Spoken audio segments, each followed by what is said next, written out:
The rain had already soaked through his So, jacket when the what do you doctor looked think? at him with urgent eyes and said the words that would change everything. Your blood type matches. You could save her life. Ethan Brooks didn't hesitate. He simply rolled up his sleeve, even though the girl on that hospital bed was the same woman who had laughed at him in public only days before. Before this story unfolds, if you believe in kindness, second chances, and quiet heroes, please take a moment to like this video, comment, share it with someone who needs hope today, and subscribe to the channel. Your support keeps stories like this alive. Ethan had learned long ago that the world did not stop for broken men. At 34, he was already tired in ways that had nothing to do with age. His wife had passed 4 years earlier after a sudden illness, leaving him alone with their 5-year-old son, Noah, and a mountain of responsibilities that no one prepared him for. Every day was a careful balance between work, parenting, grief, and the constant fear of failing the one person who depended on him most. He worked as a delivery driver for a local supply company, a job that barely paid the bills but allowed him to pick Noah up from school on time. Some nights he fell asleep in his work boots, too exhausted to even feel the ache in his bones. Noah was his anchor. The boy had his mother's eyes and his laughter, and every time Ethan felt himself slipping into the quiet darkness of loneliness, Noah's small arms around his neck pulled him back. They lived in a modest apartment on the edge of the city, the kind of place where the walls were thin and the windows rattled in the wind, but it was home. It was enough. One afternoon, after finishing a long shift, Ethan stopped at a small cafe near the financial district. He rarely treated himself, but that day Noah's school had announced a fundraiser, and Ethan needed to pick up some forms from the community center nearby. He ordered the cheapest coffee on the menu and sat by the window, staring at the passing city. That was when she walked in. Her name was Clara Whitmore, though Ethan did not know it then. She moved through the cafe like she owned the air around her, her designer coat draped over one arm, her phone pressed to her ear as she spoke sharply to someone on the other end. People noticed her. They always did. Confidence followed her like a shadow.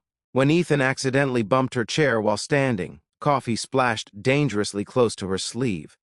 He apologized quickly, embarrassed, his cheeks burning. She looked at him, took in his worn jacket, his scuffed boots and his tired eyes, then laughed, not kindly, not gently. It was the kind of laugh that reminded a person exactly where they stood in the world. "Watch where you're going," she said, shaking her head, as if he were something unfortunate the city had produced. "Some of us actually have places to be." Ethan nodded, apologized again, and left the cafe with his coffee untouched. He didn't argue, he never did. He carried moments like that quietly, adding them to the invisible weight he already bore. 3 days later, the city woke up to breaking news. The Whitmore Corporation's CEO's daughter had collapsed at work and was in critical condition. Rare blood type. Emergency donation needed. Ethan saw the news while waiting at the hospital for Noah's routine checkup. The screen on the wall repeated the words critical condition and urgent request. He felt a strange pull in his chest. When the nurse announced the needed blood type, Ethan froze. It was his. He thought of Noah. He thought of the woman in the cafe. He thought of how the world had taught him to be careful, to protect what little he had, and then he stood up and walked to the desk. "I can donate," he said. They tested him immediately. Perfect match. Hours later, as machines beeped softly and the room smelled of antiseptic and hope, Ethan lay on the hospital bed giving blood to save a woman he didn't know, or thought he didn't. Clara woke later that night. She would learn his name soon. She would learn what he had done, and she would remember his face, the same man she had dismissed without a second thought. The days that followed changed everything. Ethan returned to his life quietly. He did not ask for recognition. He didn't tell anyone except Noah, who looked at his father like he was a superhero and told all his classmates that his dad saved a life. Ethan smiled and told him saving people was just something you did when you could. Clara, however, could not forget. When she was finally strong enough to leave her hospital room, she asked the doctors about her donor. They hesitated, unsure if they should reveal personal information, but she insisted, something deep and unsettled stirring inside her. When they showed her a name and a grainy security photo from the donation wing, her breath caught. It was him, the man in the cafe. The memory burned. The laugh, the look she had given him, the way he had walked out with his head low. Guilt is a quiet thing at first. Then it becomes a storm. She tracked him down using company resources she had sworn she would never use for personal reasons. Within days, she stood outside his apartment building, heart pounding. The city suddenly too loud. Ethan opened the door with Noah peeking around his leg. She introduced herself carefully, awkwardly. He recognized her immediately, though he said nothing. She explained everything, her voice trembling in ways she wasn't used to, thanking him again and again. He shrugged, uncomfortable with attention, and told her it was nothing. But it was everything to her. She began visiting, bringing groceries, offering help, watching Noah draw on the kitchen table while Ethan cooked dinner. Slowly, the walls between them softened. Clara learned about Ethan's wife, about the nights he worked double shifts, about the dreams he had put aside. Ethan learned that her life of wealth and power came with its own quiet loneliness, endless expectations, and a father who loved profits more than people. They were two people from different worlds, stitched together by a hospital room and a second chance. The city didn't stop being cruel.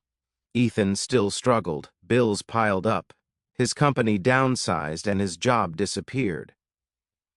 One evening he sat on the edge of his bed staring at the floor, wondering how he would tell Noah that things were about to get harder. Clara noticed the change. She offered him a job at her company, not charity, but real work, logistics coordination. A chance. Ethan hesitated, pride wrestling with need. Then he thought of Noah's future. He accepted. Months passed.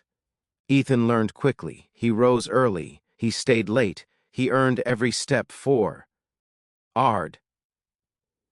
Clara watched him quietly, not as a CEO, not as a savior, but as a woman who had learned what true strength looked like. The night her father collapsed during a board meeting, it was Ethan who held her hand in the hospital hallway. The world felt fragile then, and somehow it felt right. By the time spring arrived, their lives had become deeply intertwined. Not through grand gestures, but through everyday moments, school pickups, shared meals, laughter, and long talks about fears they had never spoken aloud before. One evening, as the sun dipped behind the skyline, Clara stood on Ethan's small balcony while Noah slept inside. She finally said the words that had been living in her chest since that day in the cafe. How ashamed she had been, how that moment had changed her, how his kindness had rewritten everything she believed about people. Ethan listened. He didn't judge. He didn't remind her of the pain. He simply nodded and told her that sometimes the worst moments in life are the doorways to the best ones. The world would never know the full story. It would only see a successful executive and a rising manager. It would never see the hospital bed, the blood donation, the quiet heroism of a tired single father who chose compassion when he had every reason to protect himself instead. Years later, when Noah stood on a stage graduating from high school, he looked into the crowd and saw his father and Clara holding hands, smiling, their eyes wet with pride. And he understood that life's greatest victories are not the loud ones, but the quiet ones built from sacrifice, forgiveness, and love. If this story has touched your heart, please take a moment now to like this video, share it with someone you love, and subscribe to the channel. Your support truly matters. And before we end, leave a comment telling us where you're watching from and what this story made you feel. Because somewhere, right now, a tired single parent is choosing kindness when the world offers none. And that choice is changing everything.